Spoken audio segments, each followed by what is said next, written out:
up? It's Way Up with Angela Yee, and what a pleasure to be joined by Jumaane Williams, the public advocate of the city of New York. It's nice to see you here. Peace and blessings. Great to see you. Thank you. Thanks for having me. I have a Jumaane Williams proclamation from you, which I still appreciate so much to this day. Shirley Chisholm is definitely somebody who's one of my top heroes. That's what's up. Yeah, I was in the council with the Shirley Chisholm Awards. Yeah, I appreciate that. Thank you. And, just to see how far, you've been going, but just to see how much you won to be public advocate again, like in a landslide victory. I remember during that time, too, you were mulling over running for governor. Yeah, we ran. We got kind of smacked around for governor. We ran, but we came second. So people forget that we ran with no money. We ran against people who had 15 million and 10 million. We had 500,000. People don't understand how much money matters when it comes to an election, because also it's hard to get people to donate money too. That's a really difficult thing to do. And I usually have the ability to campaign more. It's another story, but during that time, a lot of people prayed for us, but my wife had cervical cancer. Baby girl was born 2 months early. She's cancer-free now. Baby's doing great. That's the most important thing. Family first. Yeah, 100%. But, that was part of that, too. Well, let's talk about everything that's been going on, because we see that Donald Trump had a rally at Madison Square Garden. He is from New York. I'm not claiming him still, but yeah. But he is, yeah. And people did come out to show support for Donald Trump. And again, like, early voting has already started last weekend. The last day, election day, is on Tuesday coming up. And so I just want to make sure that we have real information out there so that we can see what's really happening. Like you said, you were New York City Council, but then now you are the public advocate of the city of New York. You and Mayor Eric Adams used to get along really well when he was Brooklyn Borough President. Right, you had a decent relationship. No, I had a good relationship with Eric Adams when he was borough president, but that's not the Eric Adams that's here now, and so that makes things harder. I will say he has rolled the train of being the second black elected mayor as both as a tool to harm communities, as in a shield to prevent criticism, but that's off the track right now. He has gone so far, it is disgraceful. To be quite honest, and I'm not just talking about the indictment stuff. I think with the indictments, he has a right to be innocent before proven guilty and a vigorous defense. But even when you look at what we all agree happened, at minimum, there is a long history of poor judgment, and I think I see some of that in his refusal to denounce anything that Trump says. Like, he can't find anything bad to say about Donald Trump, and he has received and accepted all of the great things that Donald Trump is saying about him. Now, for a so-called Democratic mayor to try to say, look, I don't like what was said at the rally, but won't say anything about Donald Trump and will receive compliments from Trump, won't mention the name Kamala Harris, is disgraceful. And so I think if he wanted to be a black for Trump MAGA Republican, he should have stayed as a Republican, which he was. Now, he hasn't said, though, that he's supporting Donald Trump. He has not. Okay. No, he has not. But has he said that he's supporting Kamala Harris? He has said that, I believe, once. He refuses to say it again. He won't mention her name. And what is just shocking to me is, regardless of any of that, you have said more bad things about the Biden-Harris presidency than you have about Trump. And at minimum, for a Democratic mayor who cannot find one thing negative to say about Donald Trump, especially after that rally in MSG, the person who created the atmosphere for all that rhetoric that we heard, it's disgraceful for a Democratic mayor of a city like New York who can't do that. And he should be ashamed. And I've seen you very vocal on social media talking about Donald Trump's rally and the hateful rhetoric that was said there. And those Trumpers will come for you also, right? So how has that been for you? Because as a person, and I would say, because I looked at some things, I'm always looking to see what people are saying online. They refer to you as like a far left, and they come at you hard and strong. But, that's part of, I know, speaking the way that you do. That's what comes with the territory. Unfortunately, it's not like a helpful conversation ever. Well, I hang out on the left. Got no problems with that. So, I'm not ashamed of that. I happen to be pretty pragmatic. I call myself a pragmatic optimist. And what I have to remember, and it's for the Trump folks as well, you go back to 1939 when you had the 20,000 people in Madison Square Garden, and it was actually a Nazi regime speaking. all those 20,000 people were not Nazis or Nazi sympathizers. Right. They were people who had real anger, real concern, real fears, and unfortunately leaders exploited that. I don't believe all of the people who at MSG, first, most of them didn't come from New York City, but I don't believe all those people are Nazi sympathizers or racist or all those things that were said.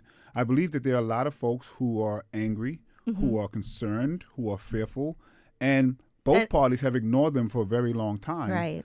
And when that happens, someone like a Donald Trump in history can actually exploit that, and it's a dangerous thing when that happens. People are, and I see this rhetoric that it's black men that are supporting Donald Trump in huge numbers and not coming out and supporting Kamala Harris the way that they should. Sometimes I see things and I don't know if it's true. I see a lot of headlines and I see stories that contradict each other. What do you know from your side, from the position that you're in, as far as black men and why they're supporting Donald Trump, or if they really are? So I believe that there are more black men than we would have liked at percentage-wise. But I'll tell you, the vast majority of black men are going to do what the vast majority of black women are going to do. They're going to vote for Kamala Harris. That is the facts. There are more than I think normal, and particularly see some high-profile folks on social media really pushing it. I'm concerned that Eric Adams may actually be one of them, the way he's really defending the horrible things that Trump are doing. But again, I think it is a fact that the God's honest truth is the Democratic Party has ignored a lot of folks. I'm a Democrat. I have a problem with the party and the way they've handled things. I don't think they've done the things that they said they were going to do. And I think black folks have a right to be angry. Black men have a right to be angry. What I do know, though, is when you have a choice between someone like Kamala and Walz, who you can push, you can try to persuade to do the right thing, and someone else who's going to say, I'm going to use the United States military to crush any dissent. That's a hell of a difference, in my opinion. Like, there's no comparison. Yeah, I want to say this, though. You know, when we say that, wouldn't you say it's not just the Democratic Party that hasn't delivered, but it's also because a lot of times you do get stuck, right, with Congress not allowing things to pass. With a lot of times they're like, we're not going to help as far as with immigration laws. We're going to make sure that doesn't go anywhere in Congress. There's a lot of things that also just weren't able to happen because of the way the system is set up. Politics is tricky. The system is difficult to move, particularly move a big ship. And I think both parties have had problems and focused more on incumbency protection than actually getting what's right for the people. And that has been a problem in both parties. But if the Democratic Party has not delivered what the things they said, the Republican Party absolutely won't. Like, they don't. Yeah. They won't even say that they're trying. They're not even pretending that that's what they want. And that's a fact. So I am tired of this, we've got to vote for this person because this person is less evil or something like that. And we got to stop that. I don't know how many times I can do that. But I know right now there are clear differences in what one person wants my young daughters to be able to do when it comes to their reproductive health. Right. Like, the fact the man has said we are going to jail our enemies with the longest terms we've ever seen. Oh my God, this is right. And we're talking about prison reform, and then you have somebody saying we're gonna. This is wild. Yeah, it is very wild. But what we sometimes forget is that, again, the folks who are supporting Trump, like, not everybody are they're not monsters. They're people who have had their own trauma and who have been ignored for a very long time. And maybe misinformed because they also are listening to too many different... Mercy, Father. There's so many things that are, like, they get fact-checked. This is not true. This is not true. This is not true. He said this is not true. But people won't see the fact-check. They actually, at some point, when sometimes you've been in a spot, your anger is actually blinding you sometimes. So they're blinded by their hurt and by their trauma. They're not trying to see. And this is what folks want to do. They want to sometimes... they just want to put so much wrong out there that you're even confused if the sky is blue. Like, right. They want, and there's been some success there. I'm hoping what happened to MSG would have backfired in some ways because they went too far. Yeah, and Trump's like, I don't know the guy. I don't know the comedian. But he's representing you at your rally. So, and you didn't denounce him. Yeah, and you're not saying that was awful. And it wasn't just him. Everybody acting like the one joke about Puerto Rico was They said a lot. They said a lot. Yeah, they said a lot. It wasn't even just the comedian. It was a whole lot. It was a whole lot of people. And that's why to have a mayor who represents the city who cannot say that the man who created the atmosphere, there's any problems with him, is concerning to me because I understand why, inciting a riot is a thing. I can't blame the people who responded. You want to blame the leader who incited it. And so you can't just say that what happened to MSG is a problem without talking about the man who's actually creating the atmosphere for this to happen. Right. And I want to talk about Eric Adams for a second now because he's being investigated. Some people feel like the governor has, I don't know if the governor does have the power to remove him from office, but Governor Kathy Hochul has not done that. If she does or doesn't have the power, I'm not sure. But what do you think? And people want him to step down, and clearly he's not planning to step down at any point. So what do you think is ultimately, from what you know from the inside, going to happen with this investigation? Because I've heard, and I saw Donald Trump said this too, so he got some upgrades and, some one, I want to be flight clear. Upgrades and some rooms. I try to be careful what I say because, I'm actually next in line if something would have happened. Yes, you are. So I want to, just put that out there. The governor does have the ability to remove the mayor. I think right now she's probably making the correct decision. I will say I try to separate conversations that I think people intentionally try to bring together. The first is he has a right not just to legal defense, but a vigorous defense. We never want to take that away from anybody. So he has not been proven guilty of anything. And that is up to the federal government to prove the case. Separate from that, separate from any criminality, what we agree happened shows remarkably poor judgment for a remarkably consistently long time. And that is something that voters and residents of New York City have a right to ask. Why is this poor judgment here for this long of a time period? And that doesn't need to be intertwined with the criminality. But I think some folks, and may want to mix the two. But we should separate it out. It's the criminal, and then, why were you doing this stuff in the first place? Like, this is stuff that you just didn't have to do. And there's a consistency not just on what those indictments are talking about, but what's seems to be pervasive throughout an administration that he put together. The amount of investigations, the amount of questions, the amount of concerns, it's not a sustainable thing for the city government. So I have not, and I'm still not saying that he should resign, but I think he should, if he had any kind of humility about this, ask himself what is actually best for the city of New York. At this point, I'm not sure that that's what matters to him based on the way I see him handle Donald Trump. I think he's concerned with what's best for Eric Adams. And that is just a sad place. It has been hard to watch this happen in real time, particularly with people that I know. But I'm at a point where that train of what he's used as a weapon and a tool, being the second black elected official, I think he's marred and disgraced the memory of David Dinkins and the gorgeous mosaic that he spoke about. Do you think that because he is a black mayor, and like we said, the second black mayor that this city has had, that it has made him more of a target, though? Well, so one, you can ask yourself, if the poor judgment that we all agree happened, did it rise to the level of federal indictments? That's another question, and that's a legitimate question to ask. Right. I would say two things can be true at the same time. So one is, if you are, I believe, a black elected official, if you're a woman elected official, if you're other than what most people normally are a white man. Yes. You will be treated differently. Right. That is a fact of life. And you could do stupid ish at the same time. Okay. And so both of those things can be true all at the same time. Again, if someone else had this poor judgment, would they be treated the same? The answer might be no. I don't know the answer. Right. But you didn't need to do this stuff.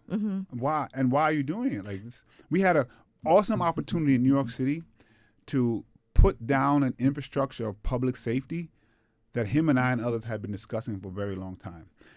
Human beings are complex. I have complexities.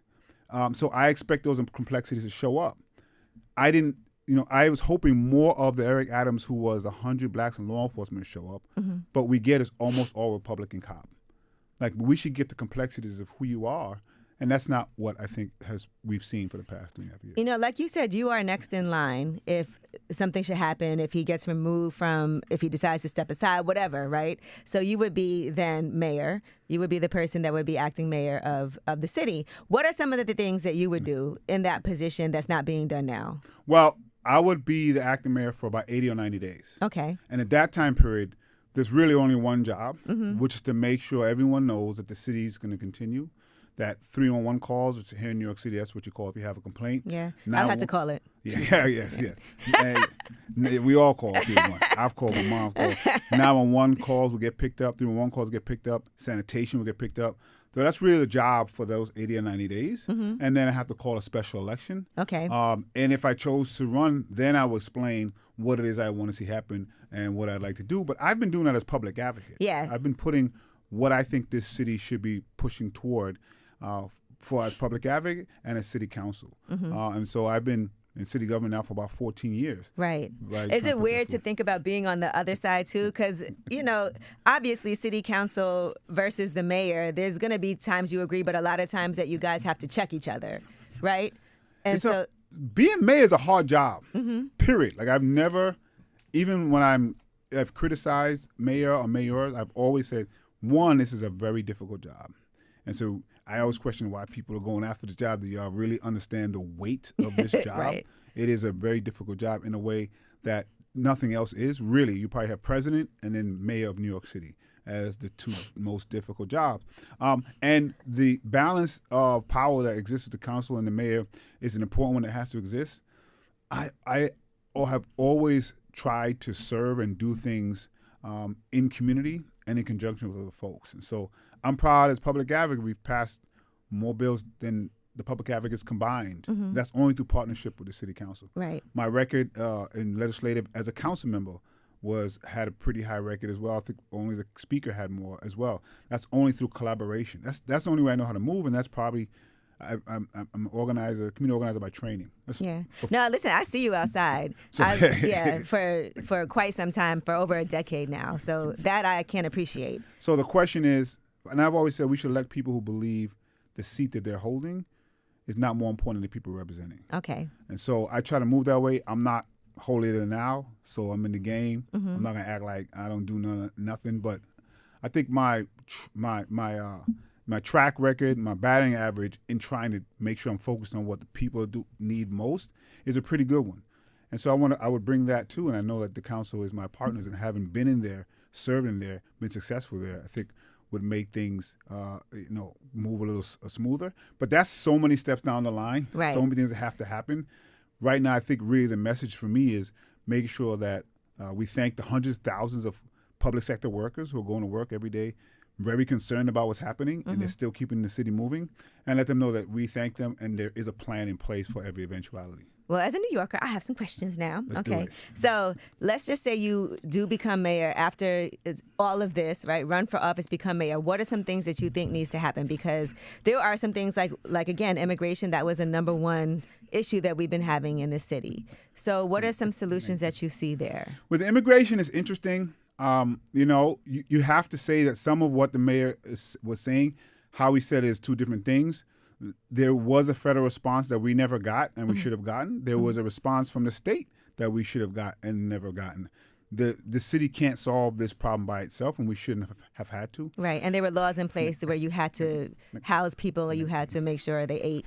Yeah, they're called human things that human beings need. Exactly. And so they're actually very helpful. What has happened, unfortunately, Mayor, was a part of this, less so now, but definitely a few years ago, of pitting people against each other. And so I understand very much why our long-term New Yorkers, particularly black and brown folks, are angry. And I want them to stay angry, actually. Be angry that you didn't get what you were supposed to get. I just don't want you to fall in the trap of blaming it on people who had nothing to do with that. And so we've found maybe $5 billion, $6 billion, depending who asked, $1 billion to spend on New Yorkers. Anybody like, man, we shouldn't spend that, we should spend that. And I have to say, do you know how I know that they would not spend that on you? Because they didn't. These migrants weren't here before. Right. The day before the first bus came, there were 65,000 long-time New Yorkers in the shelter system who had been there for years. So the things that I and others have been pushing were to help long-term New Yorkers. We have been saying that we have this money to house long-term New Yorkers. We have this money to make sure they're getting the education, the health care that they need. We have this money to pay them more to pay for these things. So don't let the leaders who blocked us from getting that money to you now tell you that the reason is because there are migrants here, because it's just not a true statement. Now, the problems that existed before they were here are made slightly worse because they're here, that is true. Right. But had we solved those issues, we wouldn't have those issues. And if we were getting more help from these places, like the federal government, like the state, it also would be helpful. So I just try to make sure we don't have folks pitting people who have very little against people who have none, when the people who make the decisions can actually provide for all of us. Now, affordable housing, another huge issue here in New York City. So what are some things, and I'm just saying this to you because I know, we don't know. It's a fact of life. And I know this is something that is also what you deal with now, what you've been supporting. Yeah, like I started out my organizing as a tenant organizer. Yeah. So trying to deal with housing across the country. When I ran for governor, we were saying we need 100,000 new units of a million new units across the country, and we said half of them should be here. So there's a plan to actually get some of them here now. I will say a few things. One, no housing plan is real unless you talk about preservation. So we want to talk about preserving the units that we have. That includes laws, which is, can't talk about here, but there was a law to try to help prevent folks from getting frivolously evicted. Right. Mayor Adams did not support that. We want to make sure that rents don't go up as high. Under Mayor Adams, this is legitimate. We've had 2 of the highest rent increases that we've had in the past 20 years. And so we can't have policies and laws that are not helping with preserving what we have already. Nights is a whole other question. They need $80 billion. We can have a whole show on that. Now, we also have to build housing. We have to have new units of housing, period. But when I ask 3 questions to most communities, and I'll ask you and anybody who's listening, do you believe that housing and homelessness is one of the top issues in New York City? Everybody raise their hand. Do you believe that to address that, we need housing at a price point that people can afford? Everybody raise their hand. Who wants to live next to a taller building? Right. Nobody raised their hand. Right. And so we often know what we need to do. We just don't want it around us. Yeah, like they say, not in my backyard, That's right? correct. And what is also true, though, is I guess what we're trying to do with a lot of these office buildings that aren't being used to try to change what the laws are and the permitting, that you're allowed to make maybe some of that into Correct. affordable housing. So there's definitely things. 100%. Yeah. And so I absolutely support that. There are units that people have been using for a while in their basements and their attics that we need to figure out. They're talking about the small homes in the backyard, too, that you can now. We got to figure some of that out. But we also have to build. And so we're only New York City because we built up and built a subway system. And if we looked the way we did 100 years ago, we wouldn't be here. If we looked the way we do now in 100 years, our children would fail. The way we have to move forward, ask communities, look, let's figure out what community you want to preserve or part of it. But in exchange for that, you have to somewhere tell us where to give some density. Right. And that density can't just be all market and luxury housing. It has to be. And I think with most new buildings that are going up, a portion of that does have to be. Yeah, but what they call affordable don't be affordable. Right. So you can call something affordable to everybody. Yeah. We need income targeted affordable housing for people at the lower echelons. And so the City of Yes is something you might hear about. I think it's the right framework that is trying to be pushed through. There are some definite tweaks that have to happen now. And City Council is actually doing a very good job listening to the community, because you don't want to ignore what the community is saying. You definitely can't do that. But you also know that if every community says no, that means it's important to educate people too, because a lot of times people go by hearsay, or maybe they're, you have to be involved in your community to be able to have a say. Yeah. That's why voting is important too. It's real important. Yeah, and knowing who you're voting for in local elections, not just the president, but locally. And I don't want to oversell it. I have a problem with our economic capitalist system. I just have a problem with it because I think it's inequitable. But I don't tell people don't get a job and make as much money as you can. So I have a problem with our system of government. But I'm not going to tell you not to vote, because that's a tool. Why would you not use a tool that you have? Okay. I'm not going to tell you it's going to save and help everything in the world. But if you don't use that tool, you're letting somebody else use it. And their tool now is going to be that much stronger because you didn't use your voice. Right, and then you're going to complain, but you didn't even do nothing. Do something. Yeah, do something. That's the least you could do. All right, well, listen, I know you have to go, but I'm hopeful that you'll come back and we'll have more conversations, because I think it's important. But I appreciate all the work that you've been doing. Definitely early voting, so make sure if you guys have not voted yet, you go and do that. Tuesday is the last day. Flip the ballot. Yeah. You got amendments on the back of that ballot, and we're telling people vote yes on 1 and no 2 through 6. And I'm going to keep on saying this. Make sure that you go and look it up online so you know before you get there what is on the ballot, so that when you go there, you can just zip right through it. That's a fact. All right. Jumaane Williams, thank you so much. We appreciate you. Way up.